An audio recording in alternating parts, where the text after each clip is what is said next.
Greetings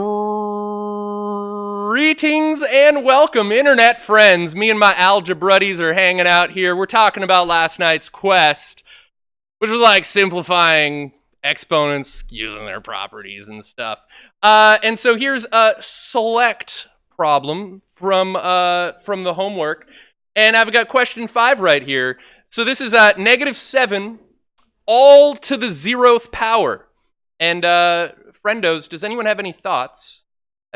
All right, so you're arguing that, oh dear, anything to the 0th power is 1. Now, question, is that minus sign affected by the exponent? Now, it's inside the parentheses, so I would argue it is affected by the exponent. But this first problem actually is crazy sauce, I just realized. Is 0 an even number? Yes. All right. Is 0 positive or negative, though? Neither. That's what my students just said. Just like that. It's a really weird way they pronounced it. I'm confused. Yeah, so 0 is technically even. So I have an even number of negative numbers, and therefore it's going to be a positive 1. Excellent, excellent, excellent. Now over here, notice this minus sign is lacking parentheses, and therefore the exponent does not apply to it. So now what do I do with negative exponents in general? If I have a negative exponent, oh yeah, man, I've got like a waterbender in here doing really cool stuff. Southern waterbender tribe's pretty good. Saka and Kitara and all that.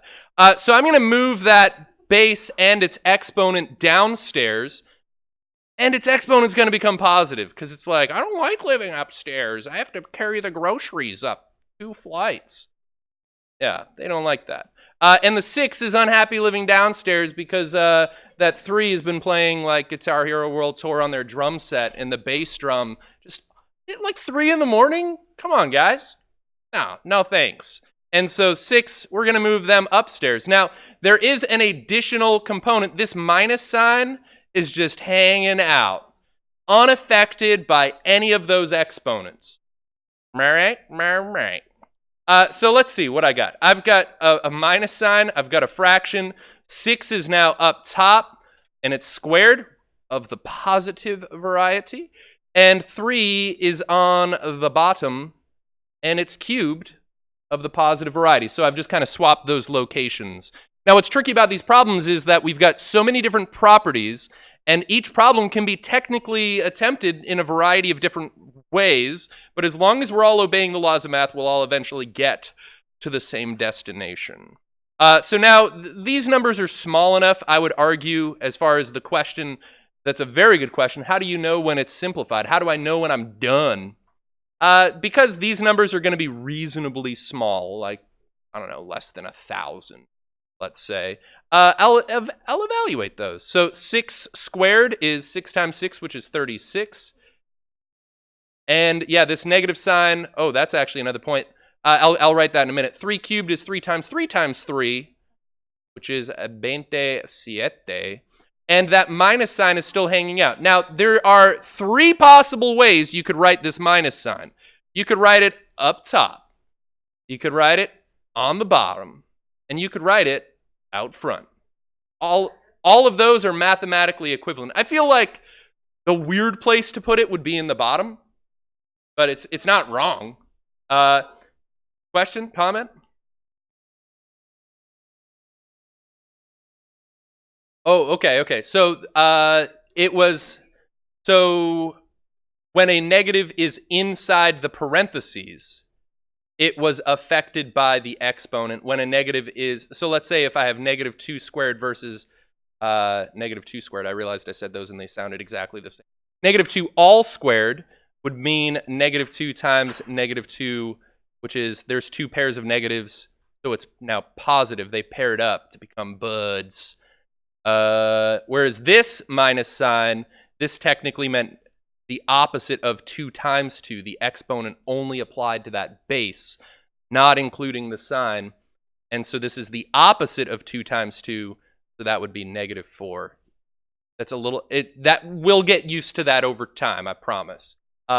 Someone mentioned yesterday that if you have an even number of negatives being multiplied, that they'll pair up and become positive. So actually, let's indicate this as well. -2 all cubed would be -2 times -2 times a -2. 3 2s will give us 8, but now is that pos? It's negative. Because even though these two became buds, this one was left alone at the middle school dance. No one to dance with.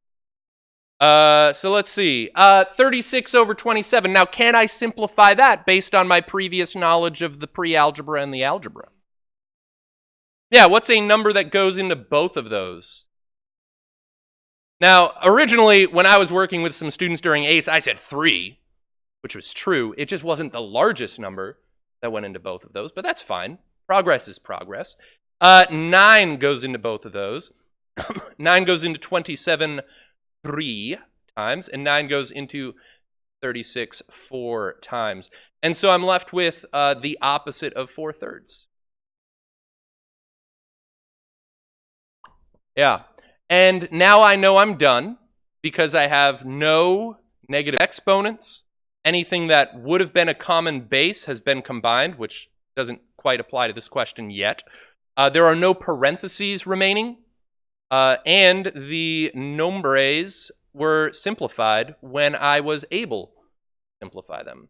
But we'll continue, I hope, to revisit that question as we are scrolling down. All right, so kick it up a notch.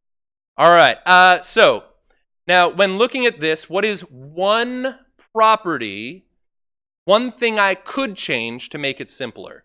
What is one thing you notice?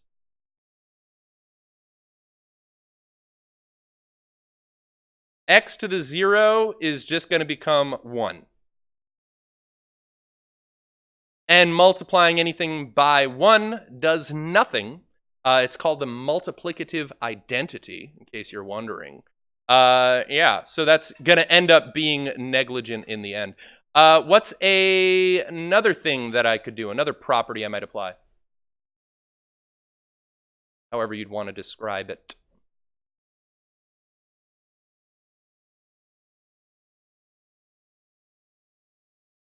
Yeah, I'm going to move that downstairs. And so I guess I have to turn this into a fraction. Technically, you could have imagined it as being a fraction the whole time. Well, y cubed, I'm going to leave it in terms of y. I haven't done anything with the 9. Do I have to move it up, down, left, right? A, B, B, A? No. It's just going to hang out there. So 9 times 1, which, yeah, I could simplify that. Final answer is 9 over the y cubed. Y is 3 positive. So when I have a negative exponent, if it was up top, I move it down bottom, becomes positive.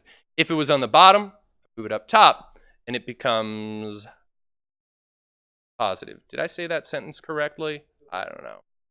All right, here it is. If it was up top, it goes to the bottom and becomes positive. If it was on the bottom, it goes to the top and becomes positive. I think I said that. Make sure you're not cell phoning my cell phonies. Making sure. Question.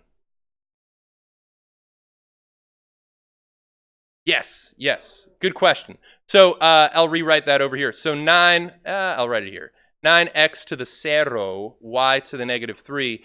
I could have imagined being over 1 the whole time.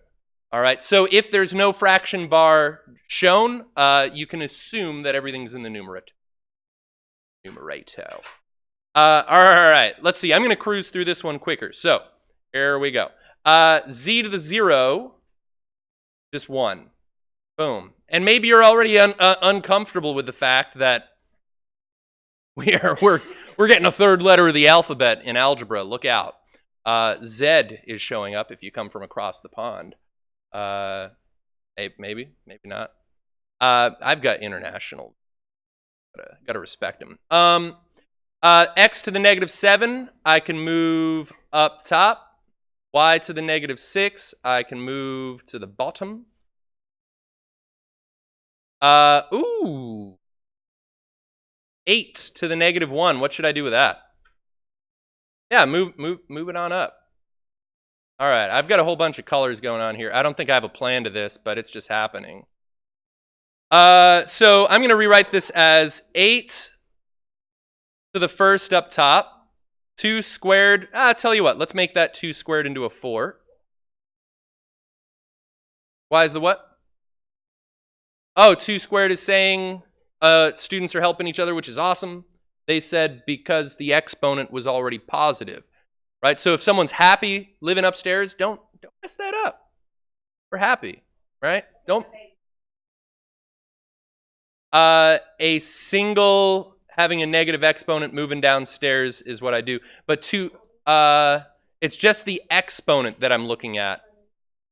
The bigger number, the base, doesn't matter. I'm looking at just the exponent when I determine whether it's moving up or down. Yeah, there's a lot. It's okay to feel a little bit uncomfortable with this because there's a lot going on. So 2 squared became positive 4. Y to the negative 6 is now downstairs as y to the positive 6. And x to the negative 7 is now upstairs as x to the positive 7. I got rid of z. Yeah, z became 1. If you want, I could even have written that as 1 times, right? But that multiplying by 1 is going to leave it. And now, are there any other things I can simplify here? What can I? 8 times 4 is 32. What about you? Thoughts? Question?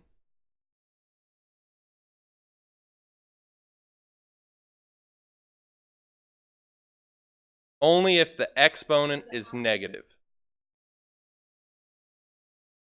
Yeah. That's the rule. Yeah, no.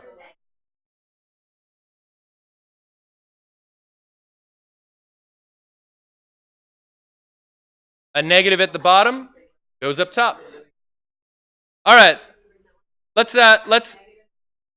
Your brain will do a good job of recognizing patterns and coming up with its own strategies over time. So I'm just going to keep rolling, and the sheer exposure of training your neural network, it's gonna click. Look out. All right. Who, if any, do I move on this problem? Yeah, the 2 had a negative exponent, so bring it around town.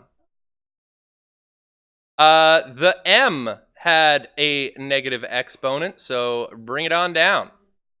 And so n to the 0 becomes the who now?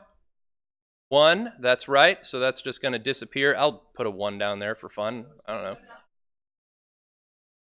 We'll analyze what's up top in a second. So 2 squared is downstairs.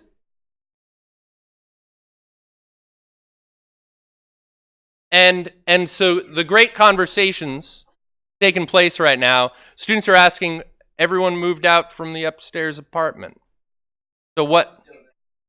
Except for the one that was actually secretly hiding the whole time inside the house. The telephone call was coming from inside, and you didn't know they were hiding there the whole time. Kind of weird.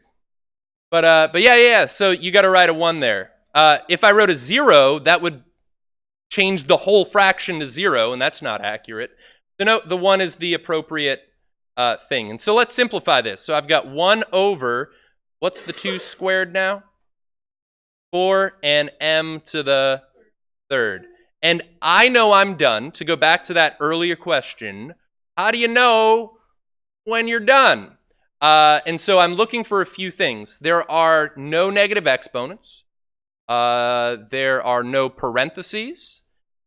Any common bases would have been combined. So if I had like an m squared and an m cubed, I would want to combine those. If I had any numbers, coefficients, if you remember your vocabulario from Algebra 1. Those would be simplified as much as possible. All right. How about error analysis? Question 36, last question. Now, one of the ways to find the error is to just think through the problem yourself. Now, across the top, what did they do? Right? So multiplying two things of the same base, I would add the exponents, and I'd have x to the 5 plus 3, which is x to the 8. Yeah. Did they do that wrong? Oh, looks good, looks good. Now I'm dividing two things of the same base. Yeah, so I'm supposed to subtract them. So I'm going to do x to the 8 minus 4, which is x to the 4th. What did they do? Yeah, so they divided. So there's your error. Q, Metal Gear Solid, alert sound.